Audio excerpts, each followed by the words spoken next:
What's up, guys? Welcome to another awesome episode of The Jungle. Today, I've got another one of my homies on here, Jeremy. Jeremy and I, we actually, I've met a great group of guys over the last few years. Jeremy's one of them. Jeremy and I did not run the streets together. We were not locked up together. But when I came home, as I've talked about in the past, I kind of adapted a new mindset of, I'm not hanging out with my old crowds unless you are doing something positive with your life, unless you are making moves on the up and up, then I don't really have time or energy for you. So I met Jeremy through a group of other guys. We were actually in a AMC stock group together, and then we just started hanging out on the outside of that group, and that's where I met Tyler. That's where I met Jeremy. We've got another buddy, Nick. And Jeremy's just been a really great friend since him and I have become friends. And we've got our daughters who are kind of the same age. They're on typical teenage bullshit where they like each other one day and hate each other the next. Jeremy and I have agreed we stay out of that sandbox bullshit. But Jeremy's just an overall great guy. My wife and I love him and his wife. And so without further ado, this is my homie, Jeremy. What's up, dude? Say hi to everybody. What's up, man? How you doing over there, Chris? I'm good. So, all right, Jeremy. Like I said, you and I, our group, part of the reason I love our group is we don't really share war stories. We don't really go back and relive that old bullshit. I mean, we may talk about it briefly, but that's one of the main reasons I love our group of friends. So I do want to touch base though. Tell everybody like who you are. Tell everybody kind of what your life was like growing up, how you ended up getting into things. Okay. Yeah. So I grew up in a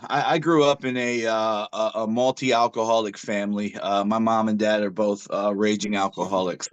Um, they did their best. Growing up as a kid, the best they could do. My mom was 17 when she had my sister, and she was 20 when she had me, and I'm a firm believer they were growing up. They were just kids when they were trying to raise kids. My mom and dad they were married to each other 5 times, divorced 4. That doesn't count all the different breakups in between. So I never had any real security as a child. I was always switching schools. I always had to be the new kid in school. And I learned at an early age, when you're the new kid in school, you got to go into school and you got to punch somebody in their mouth. And then people won't mess with you no more. You know what I mean? And so, yeah. It didn't take long for me to start punching people in the mouth, dude. And it was, I got a bad reputation because I was a mean kid, man.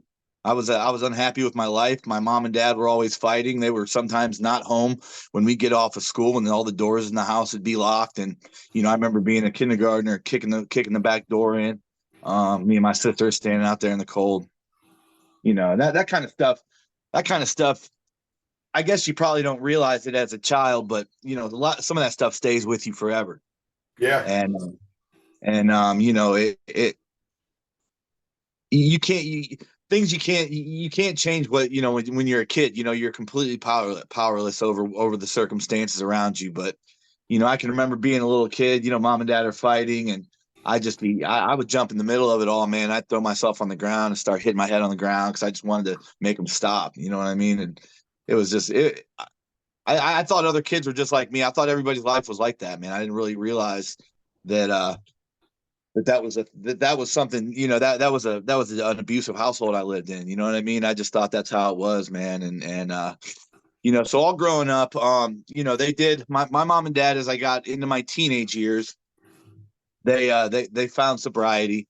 They spent the better part of my teenage years, probably my late teenage years, probably 16, 17 years old, till I was probably about 29 or 30, living on the right side of the fence and everything. And, being the parents that they wanted to be, I think, all along. And, but they just didn't have the ability to, because they were drinking and drugging. And I, as a kid, I didn't think much of it, man. So, along with that mean kid that would start in a new school, punch somebody in the mouth, and then the kids would leave him alone. There happened to be another group of people that were just like me out there that had broken homes that, they didn't really they didn't see the world. They didn't come home to a nice happy home every day when they got off of school or whatever. And so me and those group of guys, we all kind of teamed up.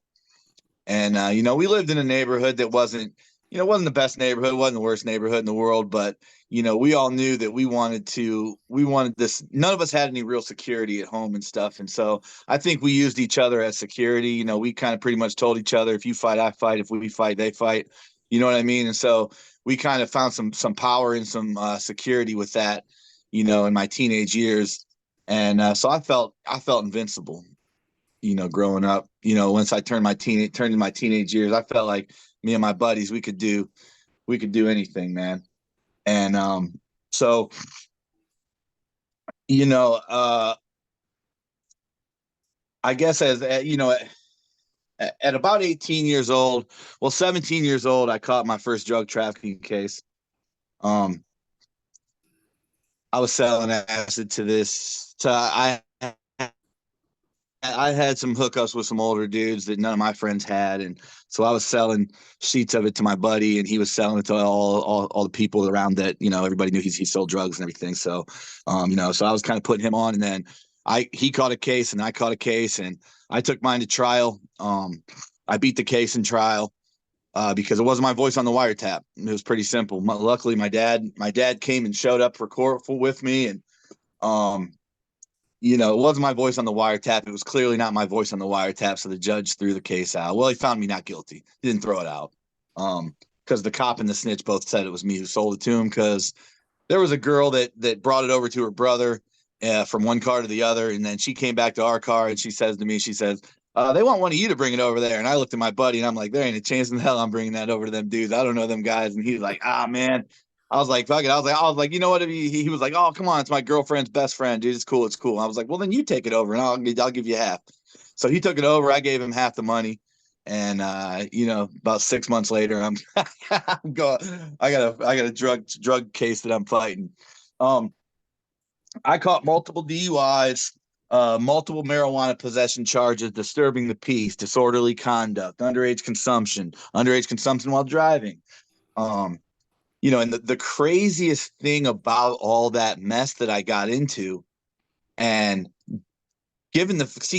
those were misdemeanors mostly, but all my friends were committing felonies. So I'm like, as long as I don't get no major felonies, I'll be fine. I'm not worried about misdemeanors. My brain and my thought process was so skewed that I really just felt like, as long as I'm not, catching a 2 or 3 year bid, I'm cool. You know what I mean? So I go through, I'm well, let me think here. I'm trying to, I don't want to have to tell this whole, the whole entire, step by step, but, so long story short, I got a job when I was, I had multiple jobs and stuff. I was employable to a degree, I just wasn't the best version of myself. So I got a job with my buddy up in Cleveland, just delivering medical files to hospital networks and stuff. And so I love that job. That was a cool job, man. So I do that job for a real long time. I got girlfriends in and out as the process situation goes by. I ended up getting married in my late 20s. I had a kid when I turned 30. The marriage wasn't good. The marriage was it was almost more like a business agreement. There was no love in the marriage whatsoever. Not for lack of trying, because I wanted there to be. It just, you can't make somebody, because the girl I married was I played football in high school, as a kid, and she was in choir and, she might've played an instrument or something in the band. We didn't have nothing in common, dude. You know what I mean? I was a roughneck kid. She was a little goody two shoes. She went to Catholic school. Her dad was a deacon at the Catholic church locally. And so I didn't have nothing in common with this girl or her family. I guess I was just trying to, like, I don't know what I was trying to do, but it didn't work out. Long story short. I want to go back real quick, if you don't mind. Yeah. to talking about your childhood just a little bit. And the only reason I want to bring this, the only reason I want to go back and touch on it is I had a juvenile mental health counselor on yesterday. Yeah. And so you made the statement that, you didn't have a real secure home life. So you found that in the streets running around with your buddies. Like you found that in your little clique of Yep. buddies. I asked her yesterday, I said, what's the biggest common denominator that you see in kids that come through the system? And she said that exact same thing. She said, what's wild? She literally said, what's wild is kids find, and I was talking to another guy on Friday who said the same thing. Kids find more structure, security, safety in JDC centers and in Yes. than they do at home, and that's wild to me. I mean, I grew up in a decent house. I was a Yeah. spoiled brat, you know what I mean? Yeah. And mine were just purely poor decisions because it was me that mattered. But then I hear stories like yours where I'm like, and this guy on Friday, and he's telling me that he ran the streets because he felt safer in the streets than he felt at home. To Yeah. me, that's, I don't think a lot of my topic with her yesterday, the mental health counselor, was what causes these kids to like commit crimes, and it's unresolved trauma. So you've got Yeah. all this trauma, like you said, that you carried on through your early adulthood or later childhood into your adult life that caused massive drug and alcohol problems. Yeah. So I just wanted to go back and touch on that. Do you and tell me yes or no? Do you I think you already answered it. You obviously attribute a lot of that past trauma to what led you down the road, right? Yeah. Okay. Oh yeah. Yeah. Yeah. Yeah, that I'm gonna tell you right now, man. There's childhood trauma that I still have, dude. Like I heard a song yesterday that just made me think. Now for me, Chris, I'm gonna be honest with you, man. A lot of people, dear mama and stuff like that. You know what I mean? They love their mom so much. Like my mom was not good to me. You know what I Yeah. mean? She was real hard on me. I was the hold on one second. I was kind of the I she didn't really want me. She wanted my sister, you know what I mean? Yeah. And I don't know how I fell into that equation, but if I could have just gone away, I think, she probably would have been happier. I don't But I don't for the life of me. I mean, you and I are both fucking parents, and I hear these stories. I talk to these people, and I hear stories like this, and it fucking like eats at me at my core because what did you have a kid for in the first place? You know what I right, mean? Like Mary's adopted, so her parents knew early on when they were having a kid. They were like, we don't want this kid. Like we can't support this child, so they put her up for adoption. You know what I mean? right, right, They came back into her life later down the road. But right. life of me, the amount of trauma and bullshit that sprouts and grows from like feeling like that as a kid, Yeah. it's wild to me that people actually. I mean, if this day and age with the whole Roe versus Wade thing, which I'm not going to even touch on, but put the fucking kid up for adoption. There's Right. tons of families out there that want kids that Right. would give loving homes, and I Right. can't imagine that kind of trauma that you would carry throughout your adult life and your childhood life, feeling not wanted as a child. I had a great, you know what I mean? Not Yeah. to throw Yeah. apples to apples. Like I had a great mom. Like my dad he wasn't present. He was a workaholic. Like he was a workaholic and alcoholic, you know what I mean? So he wasn't Right. around, but I didn't have a fucked up childhood. So when I hear shit like this, it fucking eats at my core, dude, because I just don't. And the people that are like nasty to their kids, it fucking drives me nuts. I don't understand it Yeah. one bit. You know what I mean? Yeah. So Yeah. okay. So Yeah, I do. This part of the story, Chris, is the hardest one for me to talk about because it didn't go away. It's still that way. You know what I mean? But and people don't, and what I tried to get at yesterday with her is people don't take the time to understand the why. Like you and I are put in these situations, and there's reasons why you took a criminal, why you went down the path that you went down, and there's reasons why I went down the path that I went down, but nobody takes the time to look at that shit.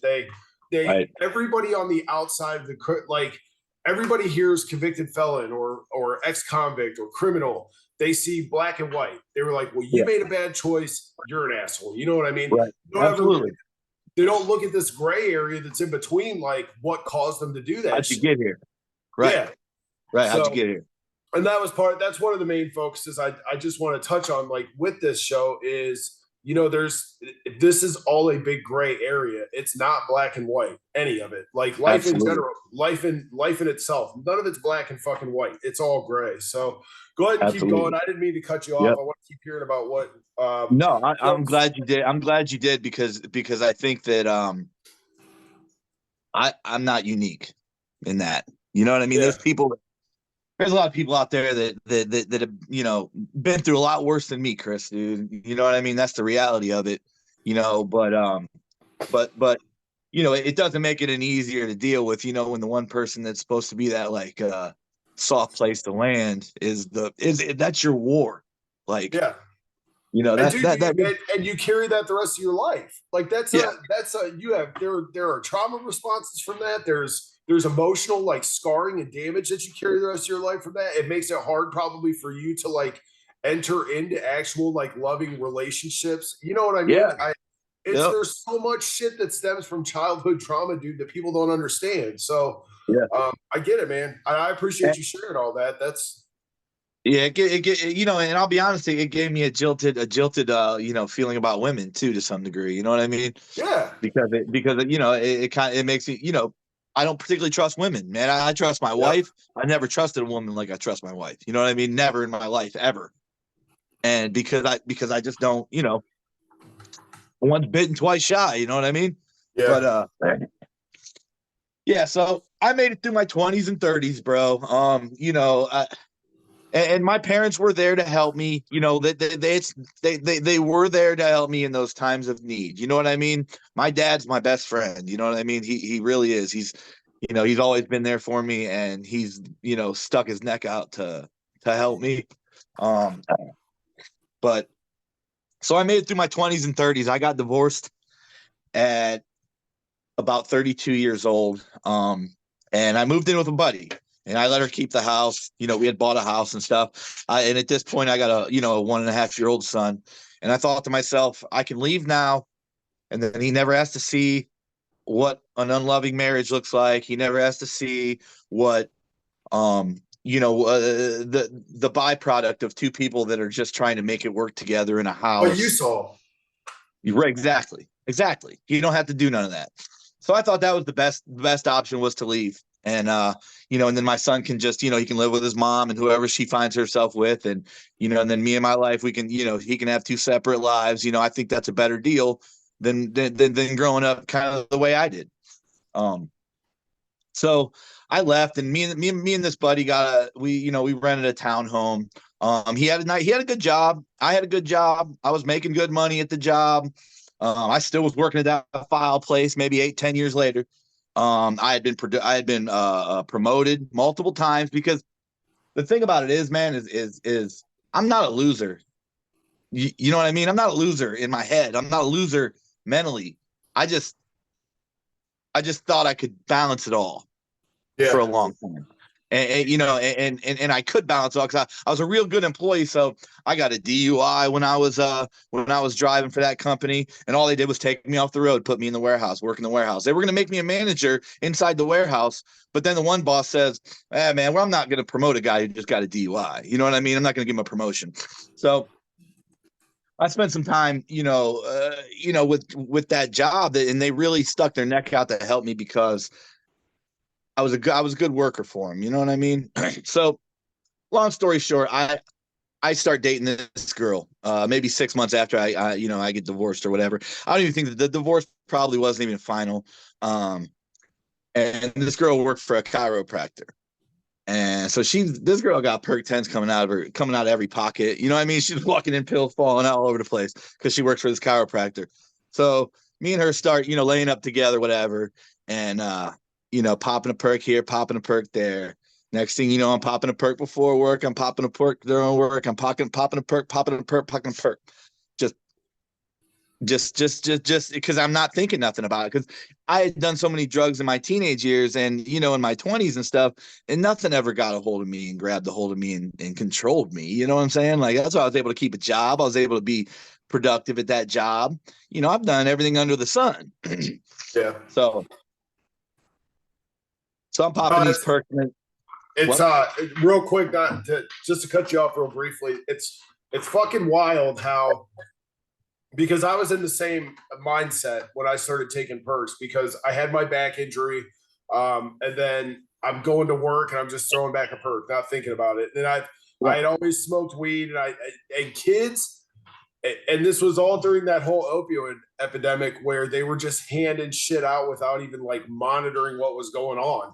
And Right. so you had all these young kids that are just throwing perks back, not Yeah. understanding. And there was so much of them in the streets, dude. Like Oh yeah. there was no detoxing. There was so many of them available. Like you run out, you get dope sick, you call your buddy, and he's got fucking 40 of them. You run out and you're starting to feel a little funny, then you call Joe Schmo up the street and he's got 3 bottles of them. You know what I mean? So nobody really understood what was brewing on the back end of that, which was a huge heroin epidemic at the end of it, because then the perks went away. The doctors and Big Pharma were like, oh, well, we're fucking people up. We got to stop this shit. And then the heroin epidemic blows up again. So, no, kids don't understand how dangerous that shit could be.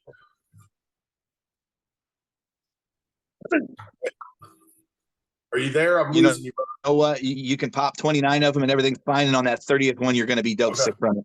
Yeah, you froze. I'm here. Are you here? You're good. You're there. Yeah. Hello? Are you there? Okay, sorry about that. Yeah, so yeah, you're right. It is. It's like you can pop 29 of them, and on the 30th one, and you don't ever know what that number is. Now, boom, you're addicted. Now you're addicted to this drug, and it's about to run you rampant. So I got on the perks, man, and I knew I didn't want to get on the heroin, dude. I at this point I had friends that have already died from heroin back in the early 2000s. You know what I mean? It was not a game. I knew that shit was serious. So I'm like, man, I don't want to get on the perks, or I don't want to get on the heroin. So, a bunch of my buddies were doing meth at the time. So there's meth everywhere. It's just crystals of meth falling all over the damn house, pretty much. And I'm like, okay, fuck it. So I get off the perks and I replace it with meth.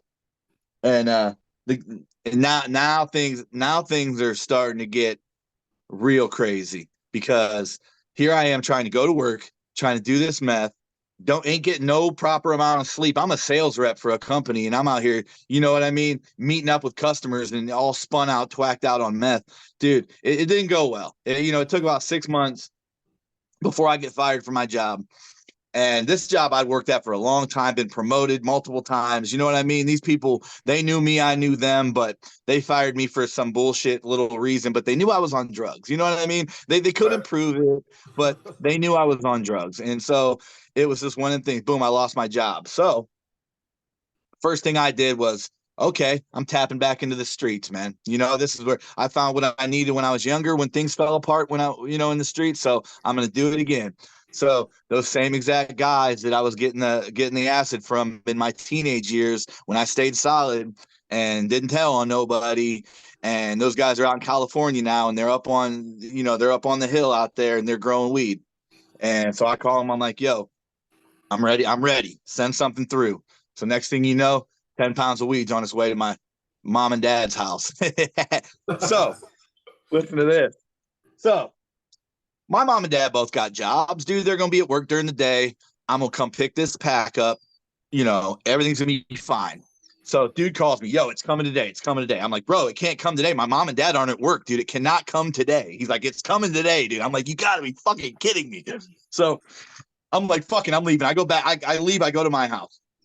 My dad calls me up. He's like, hey, come over here. I think we need to talk. And mind you, me and my mom had just had a big fight that day. So I figured, oh, well, maybe they just want to talk to me about that. So I walk in there. I walk in through their garage door, and I walk in through the kitchen into the dining room. And my dad says, what the fuck is that? There's a big box sitting on his kitchen table. And I was like, well, it looks like a box. He's like, yeah, open it up. And I was like, all right.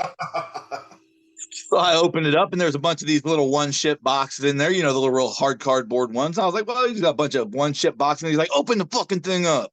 And I was like, I opened it up and I said, oh, that looks like a pound of high grade marijuana. He's like, get the fuck out of my house. My mom's like, get the fuck out of my house. And I pack my weed up and I fucking hightail it out of their house. You know, I figured they're probably not going to let me back forever. Yeah. My dad signed for that package, which was really crazy because I told him, like, don't sign for no packages for me ever in your life, dude. You know what I mean? Like, don't sign the package, dude. I will come out here. I will return to sender. I will take it in my car and start driving towards the post office. And if if I don't get pulled over on my way to the post office, then I'm gonna keep driving to my house. You know what I mean? And that's what you do. You know what I'm saying? That's how you would catch it. It's like, oh, look, you can still get a shadow of a doubt if you write return to sender on that box and you're driving it back to the post office. You know what I mean? I might be able to get you're done when usually you're done when you pick it up. So that was the start. That was the start of where everything starts coming really unraveled for me. Boom, I'm selling pounds of weed. And I go from selling no pounds of weed in my life to selling 10 pounds of weed a week, 15 pounds of weed a week. And these guys are breathing down my neck, wanting their money every 2 days. And I have no way to get them their money back to California. You know what I mean? So I'm going through, just jumping through these hoops trying to make this shit happen, man. So long story short, man, I ended up finding a guy that was local that was doing the same thing I was doing. And except for he was just pretty much, if I was doing 10 or 15, he was doing 100 or 150. And if I was making $5,000, he was making 50 grand. And that's literally how pretty much you just add a zero to whatever I was doing. And this guy was a big time baller, dude, big time baller. And so he gets a DUI and he's like, yo, let's just start. So we'll make your plays. We'll make my plays. We'll just stick together throughout the day. We'll make a bunch of money and then we can go home at night and, you know, go do whatever we want to do. So we get to doing that, man. And you know, this goes on for a couple years, man. You know, we had our ups and downs, man. There's so much BS in the middle of that, Chris. You know, and every one of us knows how to get high, dude. I don't have to fucking bore anybody with the details. It's because the meth never stopped, by the way. The meth never ever stopped. It only got worse. You know, and it soon as turned into where I'm just up for 2 or 3 days at a time, and then I crash for 6 hours, and I'm up for 2 or 3 days at a time, and I crash for 6 hours, and this just goes on that way. And oh, by the way, the weed dude that I got him on meth too, so he's all fucking twacked out. Everybody's all twacked the fuck out. Yeah. Yep. And he's married. Him and his wife had a beautiful house in Hudson. It was a big old dumbass house, dude. He paid cash for. They had to work some trickery with her dad because her dad's a chiropractor, his ex-wife. And we'll get into her a little bit later because there's more to that story too. So me and him are, you know, I'm a family friend of these people at this point. I know everybody's mama, everybody's kids, everybody's grandparents, everybody's, you know what I mean? We're buddied up real good. And so just, you know, I'm going through this. So then me and this guy end up falling out. You know, I'm just twacked out. He's twacked out. Everybody's twacked out. And so he basically is like, yo, I'm not even, you know, I stopped working with the guys from California because they started getting on some bullshit and I'm start working with him and his guys. So now unknowingly to me, I gave this guy the ultimate power over my ability to sell weed because if he don't give me any weed, I can't sell any weed. You know what I mean? And so he's one of them guys where, you know, he's just not a very good person. He's going to use that as leverage against whatever he wants to use it as. And so long story short, so he cuts me off and I got this girl out in Cuyahoga Falls and she's like, yo, I got this weed growing. It should produce like 35 pounds of weed. Can you sell it? I'm like, you're damn right I can. I can sell it all in one fell swoop because I knew a guy that would buy all of them. And so she's like, okay, great. So she's coming out to my house and that guy that I lived with at that townhome, this was his ex-girlfriend. And so me and him fell out prior to that over my ex-girlfriend, the girl with the pills. And so we fell out. It's crazy because I'm trying to make this. I'm trying to condense this because I want to really just kind of get to the point of where my life is now because that's really what is the, the bread and butter of this story, in my opinion. But so I end up having to move back with my parents in their basement, all twacked out, and so that okay, well, that girl ends up telling me she's gonna sell me all this weed, blah blah blah. She gets raided right before she's about ready to cut the plants and start hanging them and shit. She gets raided. She tells the cops everything. She tells them it's me. I'm the one. She's gonna sell it to me. And so these cops think I got hundreds of thousands of dollars just laying around.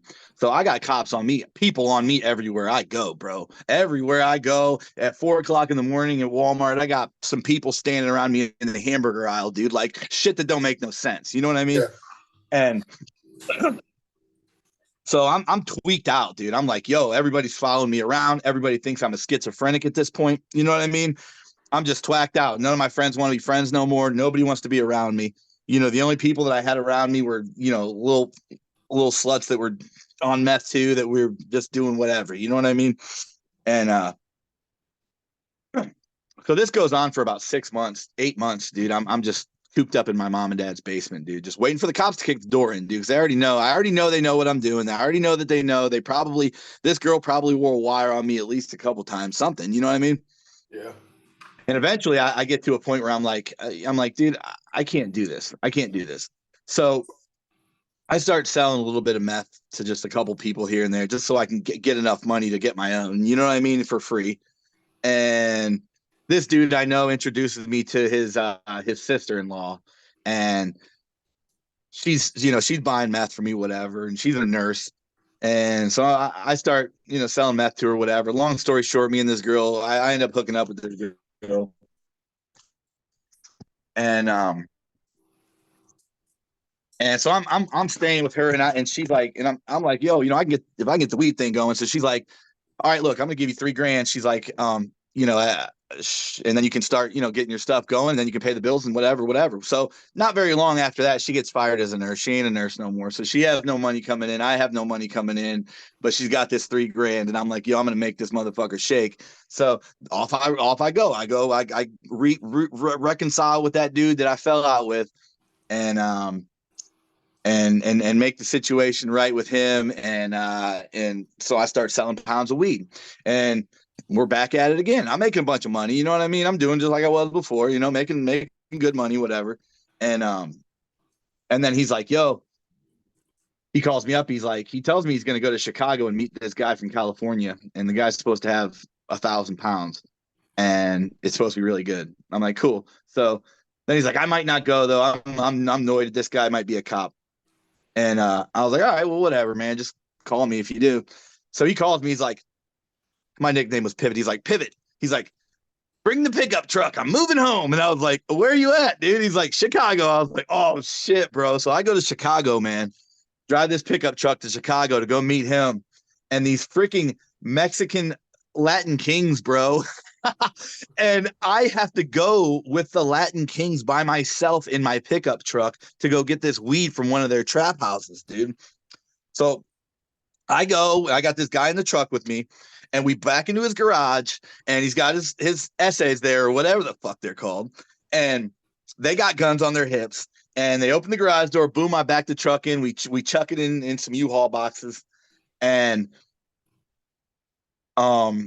everything's good, whatever. I go to hop in the truck, and I sat on my key fob, and the alarm on the truck went off, dude. And these guys slammed the garage door closed. And I promise you, Chris, I've never been closer to getting shot in my fucking head than I have that fucking very moment in my life, dude. And I'll never ever forget that. It was the scariest thing ever, because they slammed that door closed. They're like, yo, and I'm like, oh, whoa, dude, hold on. I was like, yo, I sat on the key fob, dude. It's cool. I'm sorry. They're like, all right, boom. So they let me go, whatever. So we're off and run. We come back to Ohio, and I made 10 grand off of that one, pickup.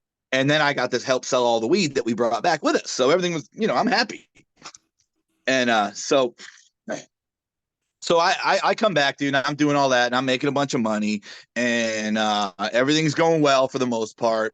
And me and that girl are falling out though, because she keeps stealing everything from me. And stealing everything from me. Everything, like clothes, fucking drugs, whatever the hell she could steal. She's having her nieces and nephews steal all this shit from me.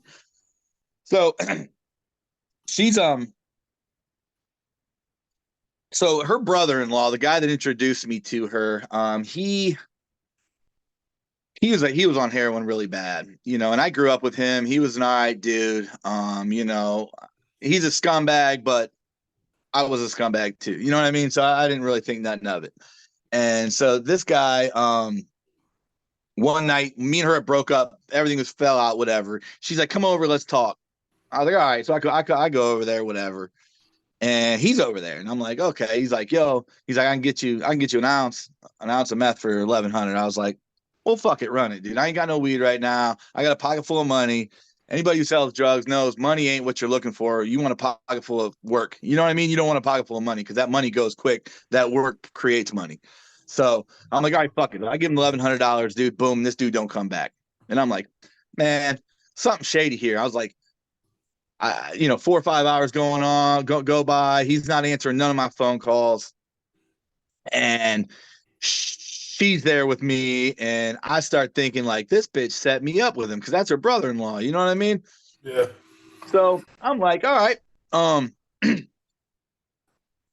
so I'm like, all right, let me see your phone. I'm gonna call him from your phone. If he answers your phone, then that means that he knows, and that's you telling him I left here. And so I snatch her phone up. She's like, "No, no, no, give me my phone." Screaming. She comes running at me. I put a gun in her face. And I'm like, "Go sit the fuck down, bitch." And that's it. Those are those words are a lot worse in the court of law than people realize, because that's kidnapping. If you force someone to go sit down somewhere, that's kidnapping. And so I take her phone and I sit her down, and I'm whatever. And then he's on the phone. Then I call him and he picks the fucking phone up. And that's when she really loses her shit. And that's why I'm like, "Go sit the fuck down, bitch, whatever." And I was like, "Fuck it. You're coming with me. We're going to find this motherfucker. I'm going to use you as fuck. I'm going to use her as bait." You know what I mean? Yeah. And bait him out. And so I go downstairs and she's like, "I don't want to go. I don't want to go. I don't want to go." Of course she didn't want to go. I don't blame her. She probably thought I was going to kill her. You know what I mean? And so I just left. I was like, "Fuck it. I'm leaving." So I went over to this other girl's house, man, and I'm like, "I don't have no meth. I'm trying to get high, whatever." So I do that. And so long story short, I get arrested in Summit County that night for a capious felonious assault warrant in Portage County. I had a I had a gun, I had meth, I had steroids, I had probably I think $3,000 or something in my pocket. Um, And so I'm thinking to myself, like, that's crazy, dude. I've done way worse things with that gun up to that point than that. I didn't really think that was fun. How's it felonious assault if you didn't shoot nobody? You know what I mean? If I shot her in the knee, Yeah. I see it. I see it, but I didn't shoot nobody. You know what I mean? And so that began the fight for my freedom. I spent 69 days in Summit County. They charged me with 6 felonies for one gun because Summit County wanted my ass on a fucking. I asked the arraignment judge. I said, "Sir," I said, "if there's only one gun, how is they charging me with 6 felonies?" He says, "Sounds to me like they're trying to bend you over the barrel. $10,000, $10,000, 10% bond, boom." And so I'm like, "Well, sweet. I'll spend, I'll get my, or no, it was, I forget what the total amount was, but I had the money on the outside to get out of jail in Summit County." So I called my dad, "Yo, just come bail me out." He's like, "Dude, you're not getting out of jail because the second you bond out at Summit County, you're gonna have to Portage is gonna pick you up. So you're not even gonna leave the doors." I'm like, "All right." So I sit in Summit County. Well, I threw a fucking big fit about that, obviously. So I sat in Summit County for 69 days, man, and So end up taking. what were your final charges then? Like and what was your final sentence? My final sentence was mishandling a firearm in a motor vehicle in Summit County. This is Summit County alone. Mishandling a firearm in a motor vehicle, and they dropped everything else. 18 months probation because I had a loaded weapon in the truck with me. And so that's what I got in Summit County, and that was fine and dandy, whatever.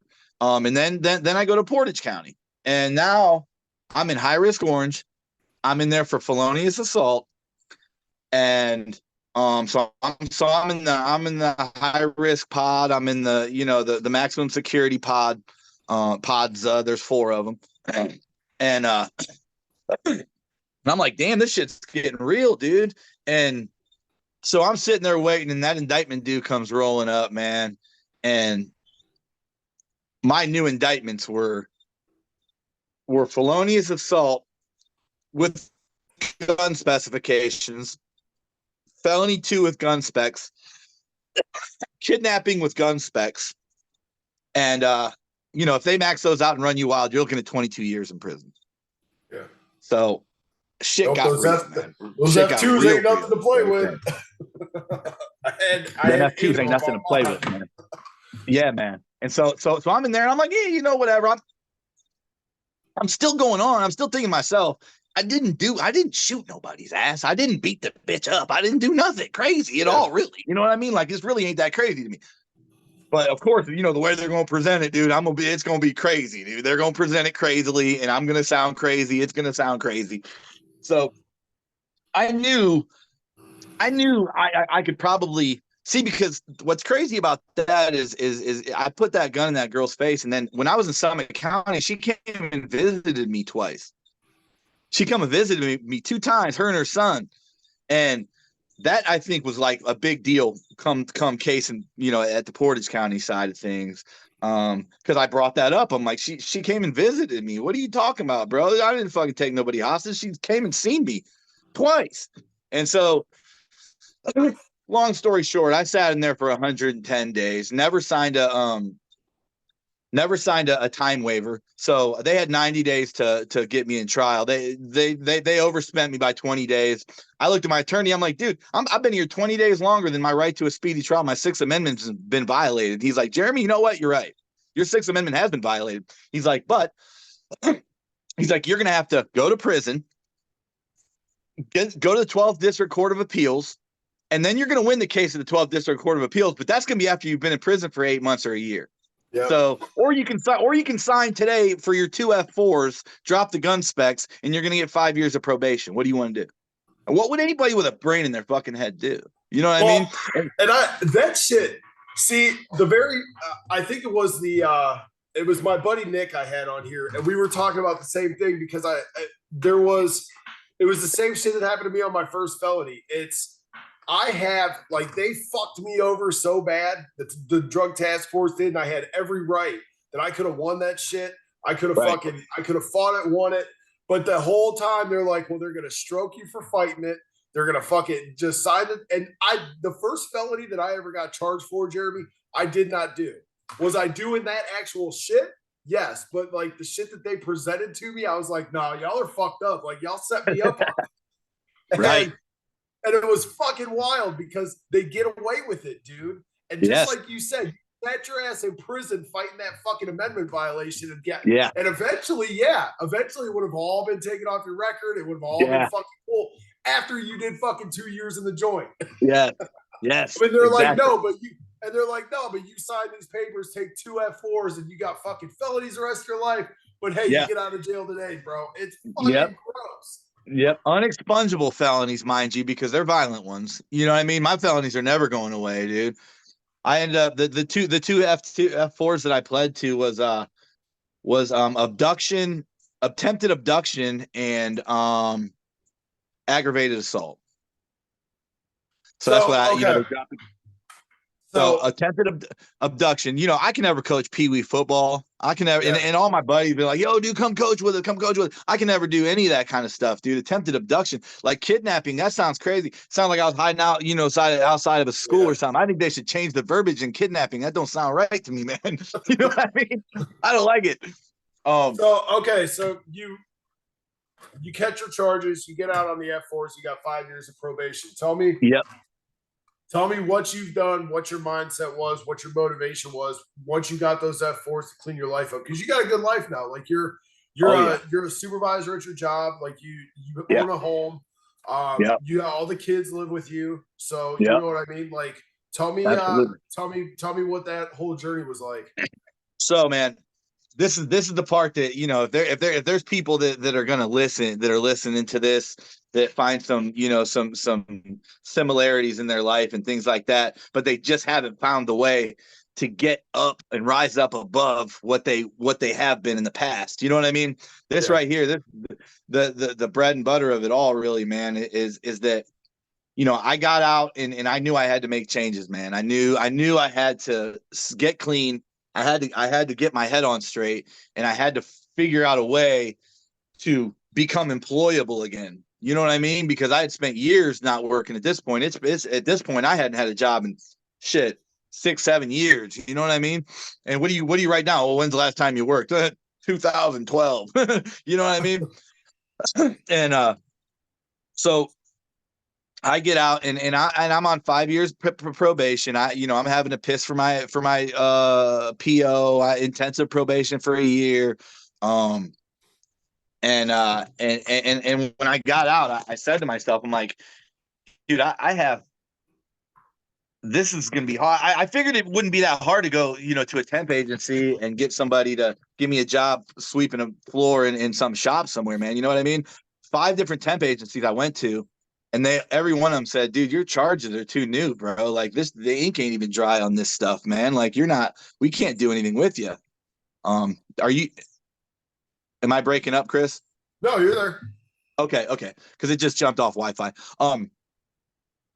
Yeah, and so I'm like thinking to myself, I'm like, dude, 5 different temp agencies, dude, and nobody will even give me a fucking chance pushing a broom, man. This is crazy.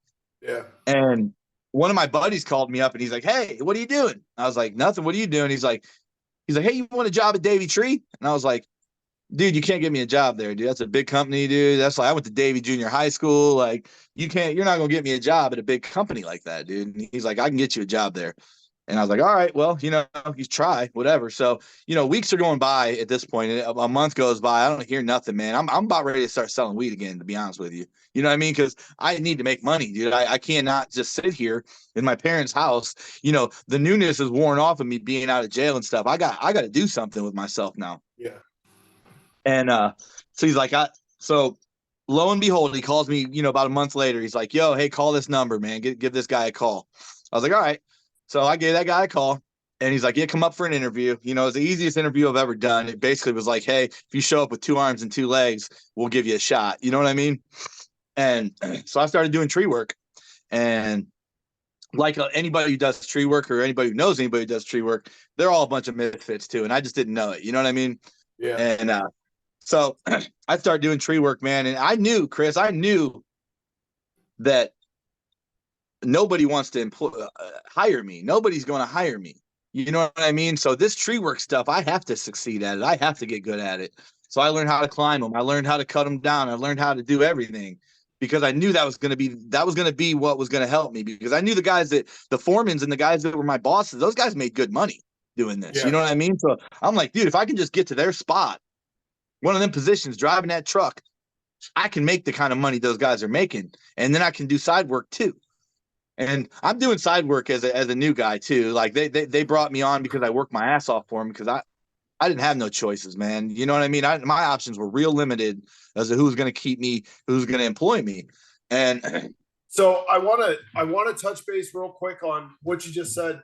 You walk, because guys like us that come out and do something with their lives, guys like us that make the decision on the front end to say, hey, I'm not going back. I'm going to make this work. Like you came out and you just made the comment, nobody else is going to hire me, so I have to make this work at Davy Tree. You know what I mean? Yeah. Yeah. What was that?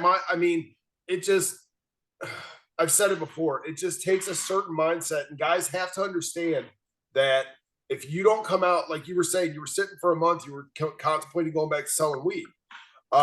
You have to keep putting one foot in front of the other and keep pushing to fucking make sure that somebody, even if it's a fucking server job, even if it's McDonald's, somebody gives you an opportunity, and then you put your full self into it. You give it 150%, and you fucking just put your head down and do it. So I appreciate you saying that, though. So go ahead, keep going. Yeah, I could not squander my opportunity there. And I don't care what job it is that you're being offered. There is somebody that started right where the fuck you are. Yeah. You just got to accept the fact that you're going to be low man on the totem pole. You ain't going to be Mr. Big Man selling weed on the streets no more for a while. You're going to have to take orders. You're going to have to listen. You're going to do shit you don't want to do. You're going to have to do bitch work. You're going to have to do all the shitty stuff. But that's part of the process, man. That's what made me so good. Now, not to toot my own horn, but I'm the lead foreman in the lot, dude. When they have something hard, they go to me. When they have something that the other guys can't handle, I'm the guy who does that. Yeah, And and so, that's and it's important. It's important that people understand that too. That there's nothing wrong with starting at the bottom because that builds your foundation for being a functioning member of society. It gives you the yep, ability to take orders. It gives you the yeah, ability to be told no and to have some yep, sort of authority. It humbles you. yep, All that shit that you go through, there's a lesson in everything, like I always say, and it's steps to get where you need to go. And yeah, so I like that you said that because people come out of prison and they feel entitled. The guys that don't succeed are the guys that feel entitled, the guys yep, that feel like they've been wronged over. Listen, man, you caught a raw yep, fucking deal. You make the best of it. You keep a yeah. positive attitude and you just put one foot in front of another and you fucking march That's it. through it. So That's it. You have to. Yeah, and that's the thing about it too, is that I became, I'll take orders from whatever. Just tell me what to do, and so I did that for a couple of years, man, and I got passed up. I went and got my CDL because they're like, yo, you can't become a foreman or get your A rate, which is like the top, journeyman rate or whatever, without a CDL. And I'm like, okay, cool. So I go, I go down and get my CDL. I got to take the test 3, 4, 5 different times, dude. Yeah, I failed it a bunch of times. But I kept coming, man. I kept coming. I'm gonna keep coming. yeah. I'm gonna keep coming because I'm not gonna quit. You know what I mean?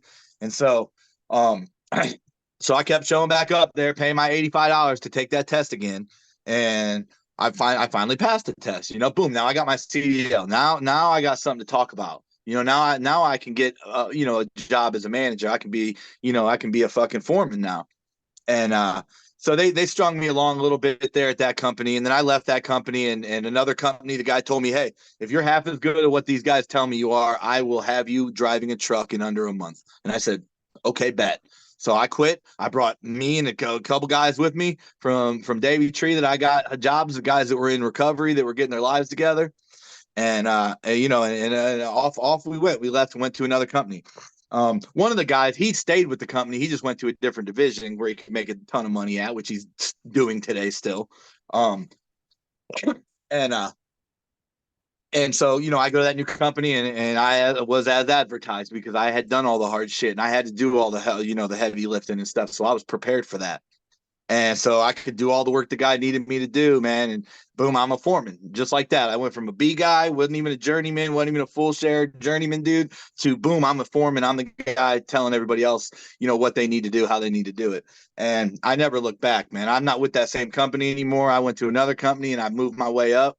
But in the process of all that, in those AA meetings and doing all that and trying to rewire my brain and everything, I met a girl in there and, and me and that girl hit it off, man. And everything was good, man. It was just too good to be true.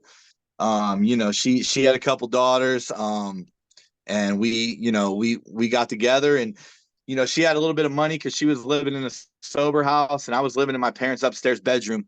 Oh yeah, by the way, take you back to the Davy Tree days. When I started working there, I brought home $263 a week after my child support. And tree work is hard work, dude. And when you're bringing home $263 a week, it's really easy to get frustrated Yep. and feel like you're never. I literally, and I even told that girl out there, I said, I'm never going to be able to move out of my parents' upstairs bedroom. I don't make enough money. I'm not nowhere fucking near it. And she was working at a hotel making like $8.60 an hour. At this point I'm making like $14 an hour, $16 an hour or something. And she had to be out of the sober house soon and I had to be out of my mom and dad's upstairs bedroom because I was sick of it. She had a little bit of money and I had a little bit of furniture they were going to give me. So we were like, fuck it, let's just try to make this thing work. And so we moved into this little rundown ass apartment that a couple of our other friends that, the guy would give people a chance. He didn't care about your criminal history and stuff like that. The guy would give you a chance and he gave us a chance, man. And we didn't squander it. You know what I mean? We paid our rent on time.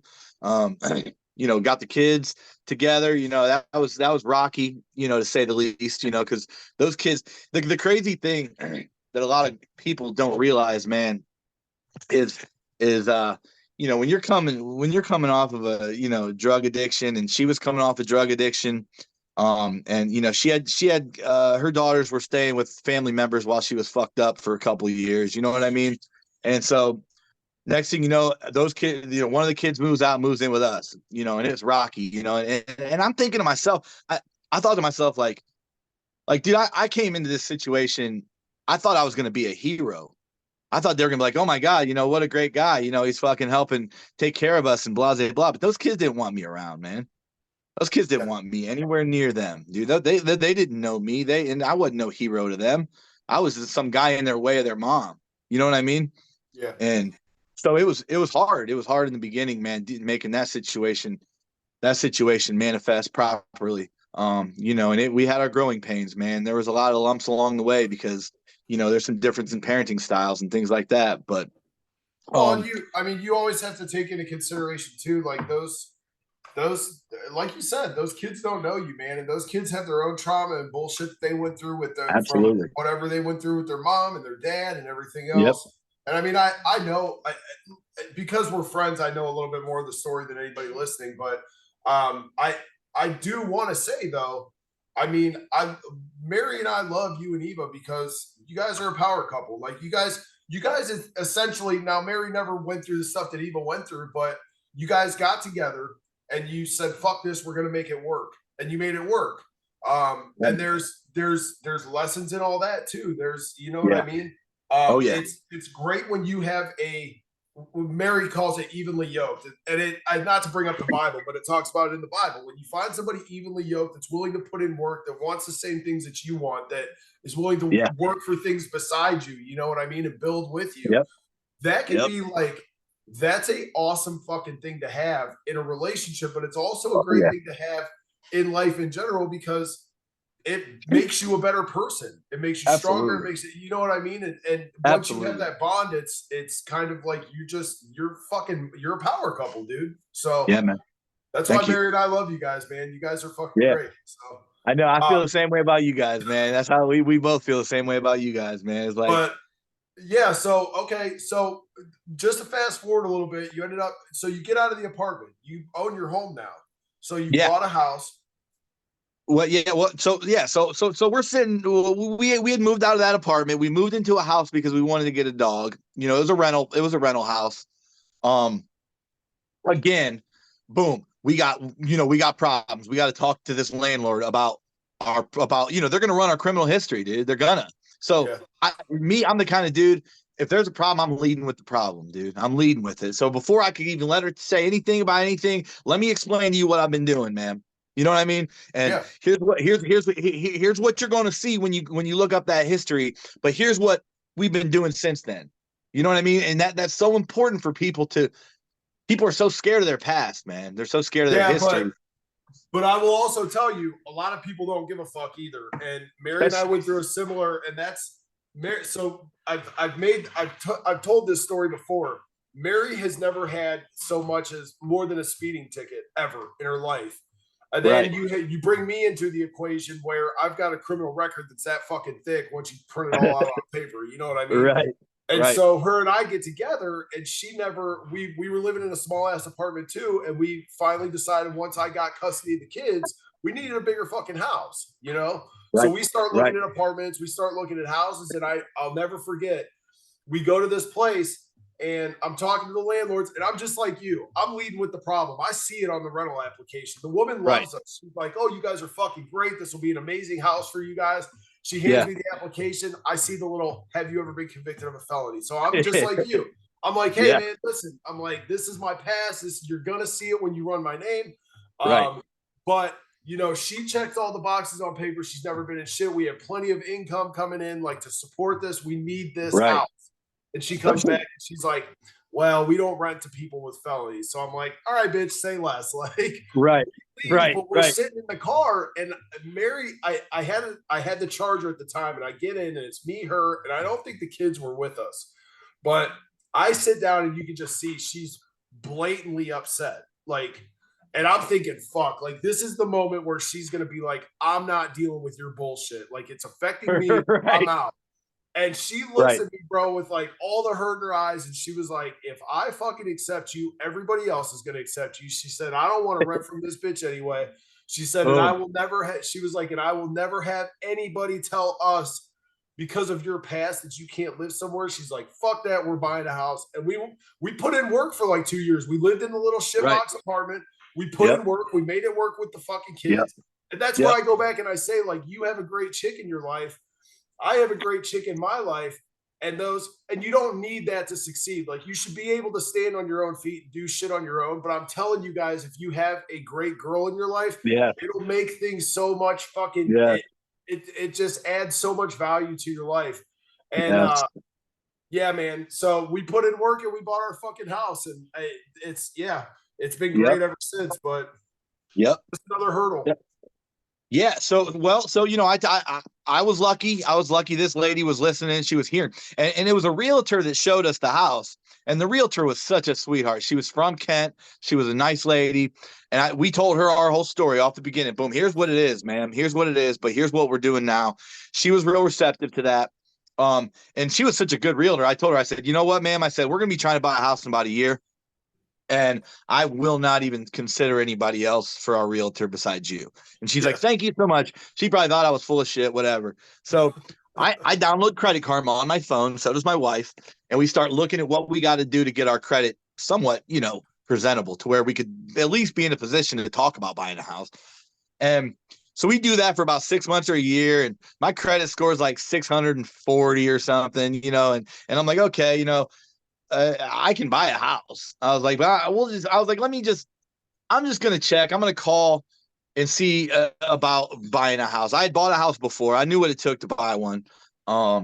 And as soon as I clicked on the link, the same company that I bought the house from the first time popped up on there. So I'm like, let me check with these guys, Safeway Mortgage. I throw a plug out there, whatever. I don't care. I think that's who we initially went through too. Really? Same Yeah, way. those guys treated me good, man. It sounds familiar. Yeah, they were out of Stowe. They were local dudes. Like I could go to their office anytime I needed to. They kept everything straight with us. And yeah, so I call the guy and he's he calls me on the phone. I put one of them little application type things in online, and the guy calls me like 2 minutes later, and he's like, yeah, blah blah blah. And then I'm like, yo, I just kind of want to see, I'm just trying to dip my feet in the water, see where I need to be, what I need to fix before you guys are gonna think about lining me up for a mortgage. And he's like, yo, man, and he said, from what I can see, if everything that you wrote down was correct, he said, you're good to go. And see, that's the thing that a lot of people need to remember, man. If you can make it through the tough times and you can stick your best foot forward, you make it through the tough times of renting those places. Guess what? The government and them FHA loans don't give a fuck if you got felonies. That don't make no difference. It don't matter what you did. It don't matter what you did. If you got the money in your hands to buy that house, you're going to be able to buy that house. Yeah. And then now you've got a little bit of freedom in your life. You know what I mean? Yeah. Now ain't nobody I don't have to talk to no landlord about nothing. I'll get as many dogs as I want. You know what I mean? And yeah, so everything started moving real fast from there, man. As soon as that happened, dude, like as soon as we got approved, we were pre-approved, and the dollar amount they pre-approved us at was an outlandish number that we would never buy a house for that much. You know what I mean? That's typical. Yeah. Right. Yeah. Like we're never going to buy a house that expensive. That sounds absolutely ridiculous. But we found the right number and for the right house. You know what I mean? And really it's if we were to back this whole story out and if somebody's wondering what they got to do getting fresh out of jail or fresh out of prison or whatever, man, like you said, you got to put one foot in front of the other, man, and you got to just take your L's as they come, and you just got to not get frustrated and just there's nothing that's going to put you where you want to be more in the world than consistency. You ain't got to take 50 big steps every day. You just got to be taking at least one. You know what I mean? You at least got to take one. And a lot of people don't understand that. And I think they get frustrated because they're just not getting the progress that they want as quick as they want. It's at that point, you're not in competition with anybody else. The day you step foot out of jail and the day you decide to make a better change for your life, you have to understand you are solely in competition with yourself. You don't Yeah. look at what fucking Joe Schmo has over here. You don't look at what the Joneses have over here, because Right. guess what? They're not a second class citizen in the eyes of society. So they Right. don't have it as fucking hard as you had. They might have it as hard, and I shouldn't make that assumption, but you Right. have to do better than you did the day before. That's the Yeah. main goal. One foot in Yep. front of the other, and you just do better than you did, and you're always in competition with yourself, beating the Yep. guy that won yesterday. Yep. So, Yep. That's no, exactly right, man. So okay, so you're a supervisor now. You got the girls living with you. You and Man, I got my wife, so back up a little bit, but she's working at that hotel. I had a friend that you know, she worked at this warehouse, and she, you know, and my buddy, it was my buddy's girlfriend at the time. And she worked at a warehouse, and I'm like, yo, I told Eva, I'm like, yo, I can get you a job, man. I can get you a job at this warehouse. Mind you, Eva's only had one job at McDonald's when she was a teenager. The rest of her 20s was spent getting high on drugs. You know what I mean? She did not know what corporate America was about. She had never been there. And so she's really nervous to do this. You know what I mean? Really nervous. She thinks she's not going to figure it out. She's not going to learn it. She doesn't know what she doesn't know. You know what I mean? And she just had to put faith in her ability and put faith in me that I was going to help her, you know, or whatever. And so she ended up getting that job there at that warehouse. And I told her, I said, honey, you don't have to do anything but go into that job for 40 hours every week, and I will take care of the rest. That's all you got to do. Yeah. I will do my part. I will do everything else, man. Just be available for that, and just come in there and do the best you can. So she did that. She did that. She did that. She did that. And she kept doing that for years and years and years. And now here we are. Now she's a supervisor at that job, and she's making good money at that job. And it's all comes down to consistency, man. It ain't because she didn't make no mistakes and she's, you know what I mean? She's the perfect fucking employee. Yeah, she gets up and goes to work every day, and she does a great job. She does the best of her ability, but she ain't a perfect human being, and neither am I. You ain't got to be. You don't have to be. You got to be consistent. You got to get up and be that same person, the best version of yourself today that you possibly can be, and just try to do more good than you do bad that day, man. That's all you got to do. And everybody gets. I think a lot of people get lost in the forest amongst the trees. You know what I mean? It's like all you got to worry about is that next step. You ain't got to worry about making it out this forest. You just got to worry about making it past that tree right in front of you. You know what I mean? And you're gonna get out of the forest soon. You will. You just got to keep walking in the same direction. And no, that's awesome. Yeah, and so you know, it really it just comes down to consistency, man. And you know what? We found happiness in our lives because now our lives are so full now. We got 2 beautiful pit bull dogs, man. We got 3 wonderful kids. I have 1 kid from the past marriage. She's got 2 daughters from past relationship. And you know, and the daughters live with us. You know, that we everybody's got their own bedroom. Nobody has to share a bedroom. You know, we have so many clothes in our house. It's ridiculous. You know, our kids enjoy a life that I never enjoyed. My wife never ever enjoyed the life our kids enjoy. You know, and it's you know, as much as I know we're spoiling them rotten. You know, this world's hard, man. It's hard out there, dude. It's you know what it is, and there's something to be said because it boils down to rebuilding relationships. It boils down to breaking generational curses, and that's exactly what you're doing. You know, you had a fucked up childhood growing up, so you know that's not the atmosphere you want for your kids. You know you want them to have a stable environment to come home to. You know you don't want them.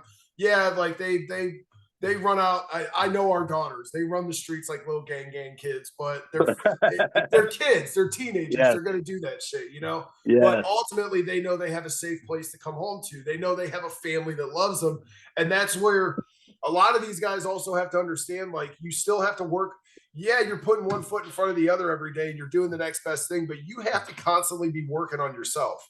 Like, you have to make sure you're not falling back into that old like bullshit, letting your bullshit thoughts get the best of you. Like, oh, I can go pick up these 4 pounds of weed and fucking make this money that I need to pay this bill this month. You're constant, and you're breaking those generational curses. You're breaking those thoughts. You're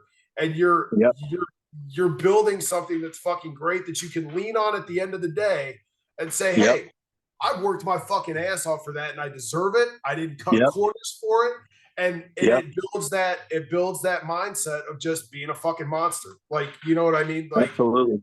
I can do Absolutely. this legitimately, and there's so much growth that comes from that, and there's so much positivity that you can, and self-worth that comes with all that, that you can kind of like sit back and reflect to yourself and be like, I fucking did that, you know? Right. And all it Absolutely. boils down to is one foot in front of the other, dude. Yep. Yep. It does. And you know what, man? Me and my wife talk about this a lot, man, is that, when you make the conscious decision to change your life and do something different with your life, um, you got to put some wins together. You got to have something to lose. Yeah. If I'm sitting here right now with you, Chris, me and you ain't gonna be sitting here right now if I constantly was taking losses and I just couldn't get it right, and I didn't have nothing more than I did them the day I got out of jail. You know what I Yeah. mean? If I'm in that same position, you got to stack wins together. You've got to start building on and say, I'm not willing to lose all this. Yeah. If you ain't got shit, you ain't got a pot to piss in, and you ain't, and you got clean, but you refuse to get any work ethic and go get a job. Guess what, man? I got bad news for you.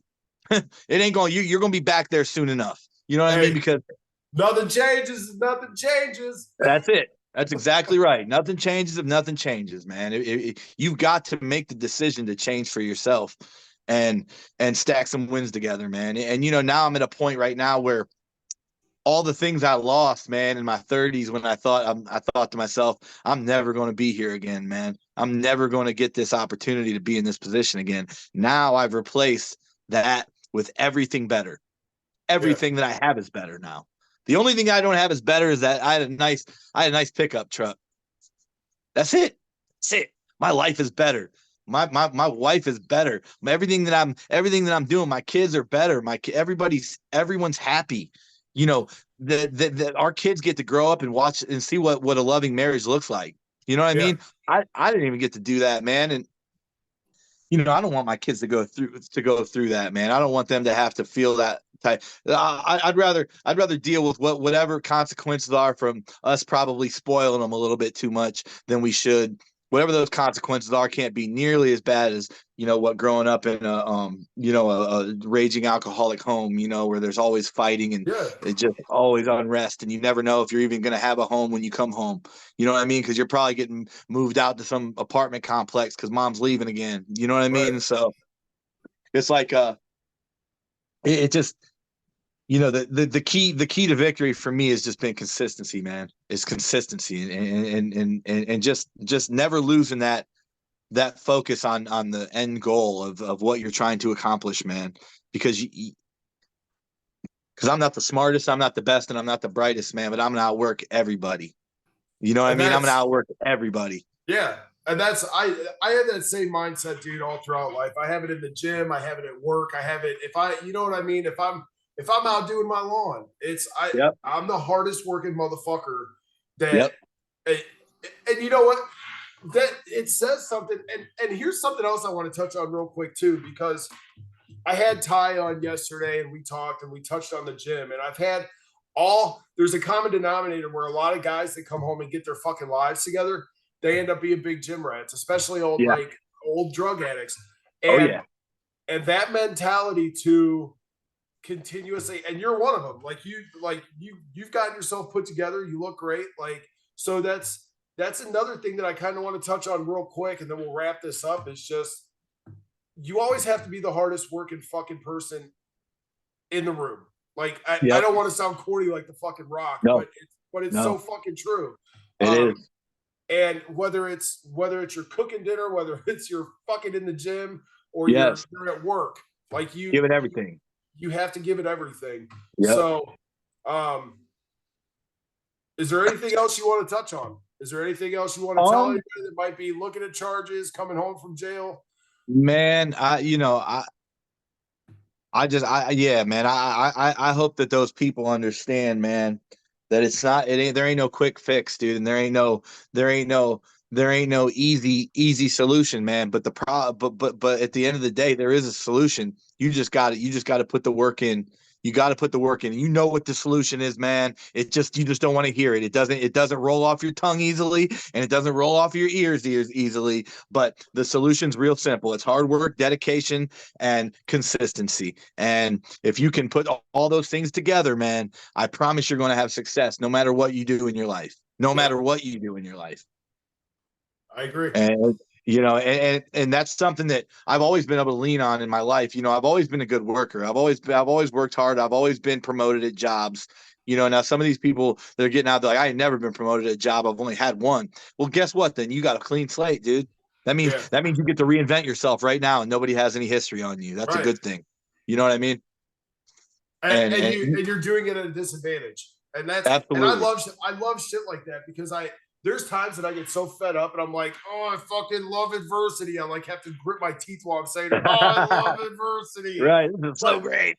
But also you have to understand, after you overcome shit, after you trudge through those fucking muddy waters and you climb that fucking mountain, like there's such a sense of accomplishment that sits with you behind it. Like this point in my life, and the best fucking part, and I can't stress this enough to other guys that are like walking through those waters right now, the sense of accomplishment that you have after you climb that fucking mountain or after you hit these milestones, nobody can take that from you.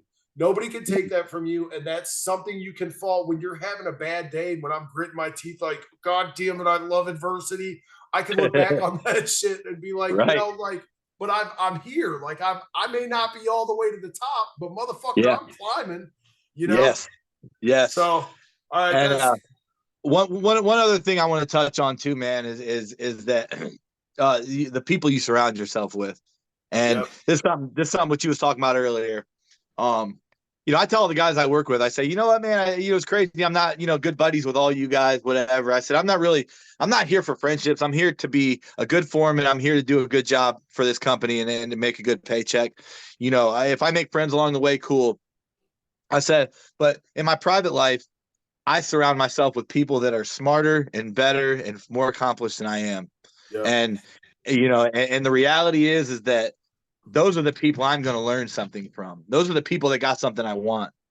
Yeah. You know what I mean? Those, between you and Ty and even Coondog, man, even Nick, you guys have something I want, man. And I think the feeling's mutual across all four of us. Like these guys are, like even though Nick's in walking his own journey, but that dude can do anything. You know what I mean? No, dude, he sends pictures of the shit that he's working on, and I'm like, you do that shit by yourself? Right. That guy will tear an engine apart, dude, and then he'll go build a deck, and then he'll go do gutters, and then he'll roof a house. Like, what, bro?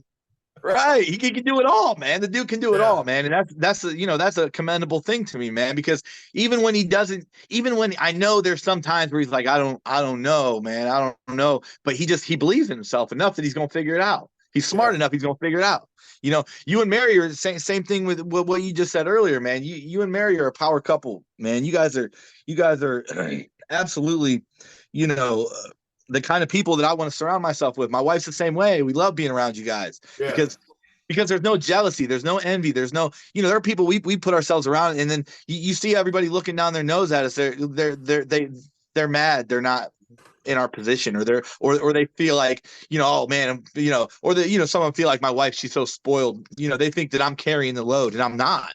You know what I mean? It's just that they don't realize that girl found something inside of herself that she could build on, and she's doing that, and because they've never seen it before. Well, when somebody inspires you to be great, a lot of times you're going to be great, because you're inspired to be.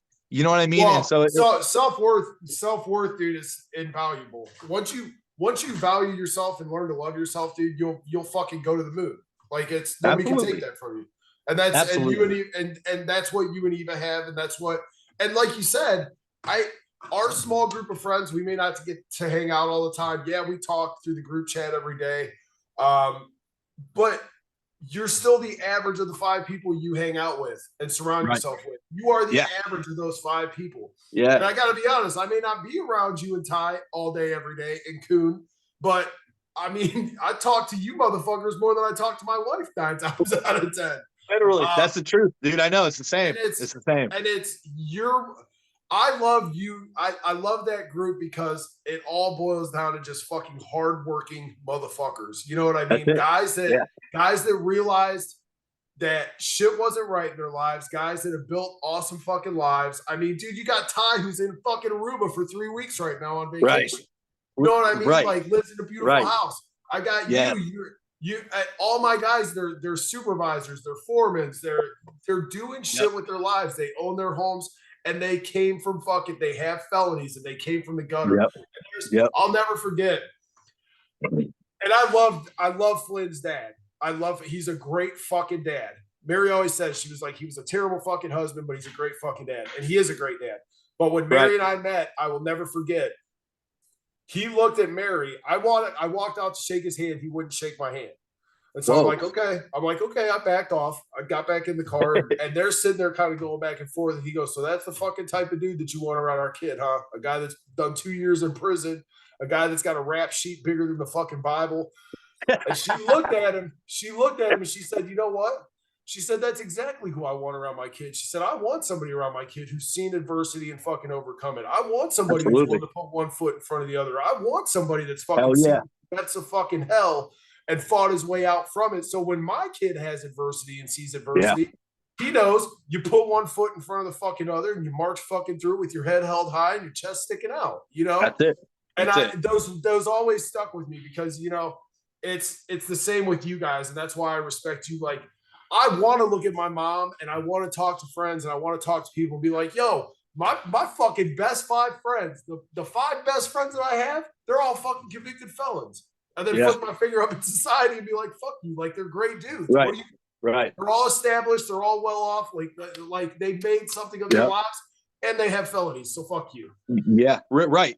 Right. I mean, my brother-in-law is the same way, man. He was in prison for 4.5 years. He's a certified electrician. My sister works for Ohio Edison. She's an IT manager or something there. Like the people that say they can't get like, oh, you and I'm actually there to listen to somebody. Oh man, I got these felonies. Listen, bud, I hear you, dude. But you're not going to tell me you can't because you can't. You just ain't. Yeah. You just aren't because you've already failed in your own head. Yep. You have not failed in the real world yet. You're failing in your own head. And that's going to cause your failure in the real world. It ain't going to be because of what happened in that. They're going to give you a chance. And if you squander that opportunity, then God be with you. Hey, man. Just don't fuck it up. Perception's reality. If you perceive yourself as a piece of shit, you're going to be a piece of shit. If you better perceive believe yourself as making strides and doing the next best thing, guess what? You're going to make strides and do the next best thing. Yep. So, all right, Jay. Hey, listen, brother. I fucking love you. Love you, homie. We love you and Eva, and I love you, Ty. I just our group in general. Like I said, I love being able to sit back and tell people I have a core group of fucking friends that are successful. We are idiots, but we are hardworking motherfuckers. And guess what? We're felons too. Absolutely. Absolutely. I appreciate you, man. I really thank you for coming on here. I think you have a really cool story. I think maybe you should consider writing a book or, making a movie about that shit because that's fucking interesting. That's hard, man. I still get choked up, dude. I'll be having to stop sometimes in the middle of telling a story, dude, sometimes because of shit. You know, I still got work to do, Chris. I ain't perfect, man. I got a lot of work to do inside myself, hey, man, but I'm doing it. My work's not over until I take my last breath, man. That should be everybody's mindset. There's always another step to take. So absolutely. All right. Love you, homie. Dude. Don't log off. I'm just going to stop the recording. Okay. Sounds good, bro.